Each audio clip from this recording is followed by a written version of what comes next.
ശാരദ, വിമല, ഹരിയ ഇവിടെ വരൂ. ഇതിന്റെ ഇടയ്ക്ക് ഏറ്റവും കൂടുതൽ ഭയങ്കര വൈറലായിട്ടുള്ള വേറൊരു ന്യൂസ് ഉണ്ടായിരുന്നു. എടി പെണ്ണെ, നിന്റെ ചാട്ട എങ്ങോട്ടാണെന്നൊക്കെ എനിക്ക് മനസ്സിലാവുന്നുണ്ട്. ആ വെള്ളം അങ്ങ് വാങ്ങി വെച്ചേക്ക്. ചേച്ചിനെ സംഗി എന്ന് വിളിച്ചിട്ടുണ്ടായിരുന്നു. വിടില്ല ഞാൻ, പറയണ്ട വിടില്ല ഞാൻ. ഞാൻ ഓർക്കുന്നു, വല്ലാതെ ഓർക്കുന്നു.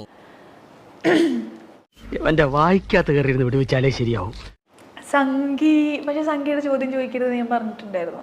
ഒരുമാതിരി മറ്റേടത്ത് വർത്താനം പറയേണ്ട സമയമല്ലത്. പറഞ്ഞായിരുന്നല്ലോ. എന്താ ഉറക്കം വരുന്നു? ഇല്ലില്ല, അത് ചോദിക്കില്ലെന്ന് പറഞ്ഞായിരുന്നല്ലോ.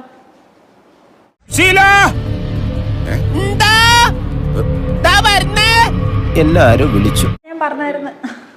അല്ല, അത് ഒന്നാമത് ആ പ്രശ്നം ഇങ്ങനെ മാറിക്കൊണ്ടിരിക്കല്ലോ. പിന്നെയും പിന്നെ അത് വന്നിട്ടുണ്ടെങ്കിൽ അത് പറഞ്ഞില്ലായിരുന്നു എന്റെ അടുത്ത്. ഞാൻ ക്വസ്റ്റ്യൻസ് ഒക്കെ അയച്ചു തന്നായിരുന്നു, ഒന്നും പറഞ്ഞില്ല. ടീച്ചർ പറഞ്ഞാണല്ലോ. എന്റെ മെസ്സേജും കാണുമല്ലോ എന്നെ കോണ്ടാക്ട് ചെയ്യുന്ന ആളുടെ ഇതില്, സംഗീ വർത്തമാനങ്ങൾ വേണ്ടാന്ന്. ഇത്രയും കാര്യമായിട്ട് നമ്മൾ സംസാരിക്കുമ്പോ അപ്പൊ വീണ്ടും നെഗറ്റീവ് കമന്റ് വരുന്ന സാധനമാണ് ചോദിച്ചത്. അല്ല ചേച്ചി, ഇത്രയും വലിയ ഗതികെട്ടവൻ ഈ ലോകത്ത് വേറെ ആരെങ്കിലും ഉണ്ടാവും എന്റെ കർത്താവേ?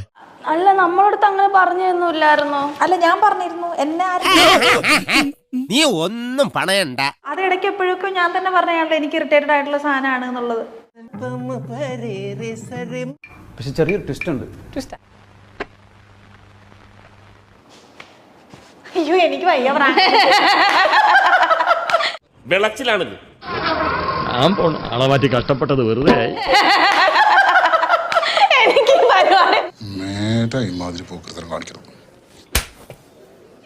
പരിപാടി ഒന്നും പറ്റൂല. എന്റെ മുഖത്ത്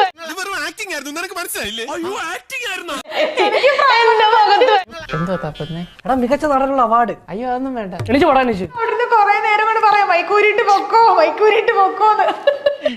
ഊതടാ, ഊത്. അടുപ്പിൽ ഊതനവന്റെ ആസ്ത്രത്തിൽ തന്നെ ഊത്. ഒറ്റെണ്ണം നേരെയാവില്ല. നാട്ടുകാരെ, ആൾക്കാര് വിചാരിക്കും ഞാനിങ്ങനെയാണ്. ഞാനിങ്ങനെ അല്ല കേട്ടോ.